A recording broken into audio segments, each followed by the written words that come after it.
नमस्कार दोस्तों, आज हम स्टार्ट कर रहे हैं अपनी 10th क्लास की हिस्ट्री का नेक्स्ट प्रीवियस ईयर क्वेश्चन जो एग्जाम के अंदर पूछा गया है। और वो क्वेश्चन हमारे पास है मेरिन और जर्मेनिया, जिसको एज अ एलिगरी के तौर पर आर्टिस्ट लोगों ने यूज किया। सबसे पहले तो हमने समझना है एलिगरी होता क्या है। जब हम क्या करते हैं, जैसे कोई नेशन है तो वो नेशन क्या होता है, एक अब्स्ट्रैक्ट आइडिया होता है, तो उसको हमने क्या करना है, कंक्रीट फॉर्म देनी है। तो उसके लिए हमने क्या किया, उसको एज अ फीमेल फिगर के तौर पे रिप्रेजेंट कर दिया। तो ऐसे ही जो आर्टिस्ट लोग थे उस समय यूरोप के अंदर, तो उन्होंने लोगों के अंदर नेशनलिज्म के साथ लोगों को जोड़ने के लिए, इमोशनली लोगों को अटैच करने के लिए कुछ ऐसी एलिगरीज का इस्तेमाल किया जिससे लोग आपस में जुड़ सकें, नेशन के साथ अपने आप को कनेक्ट कर सकें। उसी में से क्या था हमारे पास, मैरीन और जर्मेनी। तो हम अब समझते हैं इस क्वेश्चन में हमारे पास क्या हमने लिखना है। Who was marine and Germania, what was the importance of the way in which they were portrayed, कि इनका क्या इंपॉर्टेंस है, इनको जिस ढंग से क्या किया गया, पोर्ट्रे किया गया। बड़ा इंपॉर्टेंट क्वेश्चन है ये, 5 मार्क्स का एग्जाम के अंदर क्या किया जाता है, पूछा जाता है। तो हमने देखना है कि हमने इस क्वेश्चन के अंदर क्या लिखना है। फर्स्ट पॉइंट हम देखते हैं, इसमें हमने लिखना है क्या है, personification of nations as a female figure. सबसे पहले जो आर्टिस्ट थे ना 18th और 19th सेंचुरी के, उन्होंने स्टार्ट किया, क्या स्टार्ट किया, presenting nation in human forms. भाई मैंने जो अभी आपको बताया कि नेशंस एक अब्स्ट्रैक्ट आइडिया है, तो इस अब्स्ट्रैक्ट आइडिया को हमने लोगों के साथ अटैच करना है, लोगों को इमोशनली जोड़ना है। तो उन्होंने क्या करना स्टार्ट किया, प्रेजेंट करना स्टार्ट कर दिया नेशन को ह्यूमन फॉर्म्स के तौर पे। और उस समय नेशंस को किस रूम में पोर्ट्रे किया गया, as a female figure. Germania, Marianne, तो ये क्या थी हमारे पास, फीमेल फिगर थी।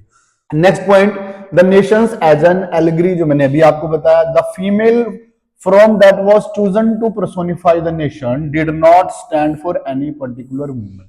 अब ये कह रहा है कि जो हमने फीमेल फिगर के साथ नेशन को पोर्ट्रे किया, दिखाया है, उसको पर्सोनिफाई किया है, तो वो कोई ऐसी लेडी नहीं है जो रियल लाइफ की हो।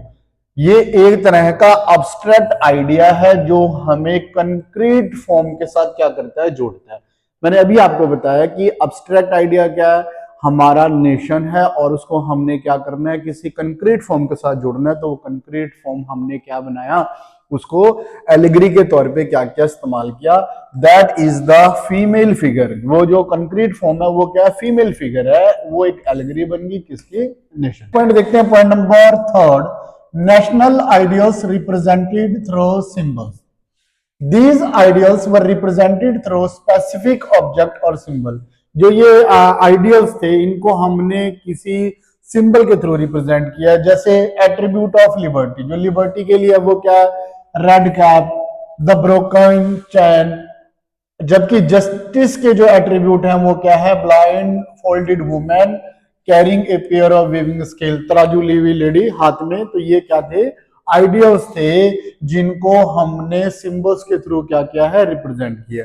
फिर हम पॉइंट नंबर 4 के ऊपर चलते हैं, Marianne as the symbol of the French nation. जो मैरीन है वो क्या है, सिंबल है किसका, फ्रेंच नेशन का। कैसे, सबसे पहले इन फ्रांस, ये क्या है, क्रिश्चियन नेम है मैरीन, जो बताती है, क्या बताती है, आइडिया ऑफ पीपल्स नेशन, कि अब जो नेशन है वो किसका, पीपल का नेशन है, इस आइडिया को रिप्रेजेंट करती है। उसकी जो कैरेक्टरिस्टिक्स हैं वो क्या है, the red cap, the tricolour, the cockade, ये सभी के सभी क्या बताते हैं, liberty and the republic. Liberty और रिपब्लिक को ये क्या करती हैं, रिप्रेजेंट करती हैं। मैरिन की जो इमेजेस हैं वो क्या की गई हैं, मार्क की गई थी कॉइन के अंदर, स्टैंप्स के ऊपर, ताकि लोगों के अंदर नेशनलिज्म की फीलिंग क्या रहे, डेवलप होकर रहे।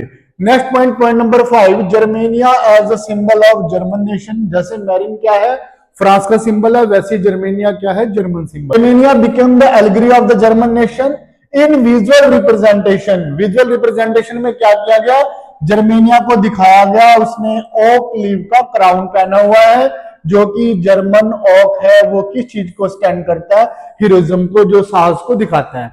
तो इस तरह से मैरिन और जर्मेनिया की इमेजेस को बनाकर लोगों को इमोशनली क्या किया गया, नेशन के साथ जोड़ा गया, ताकि लोगों के अंदर नेशनलिज्म की फीलिंग डेवलप हो सके।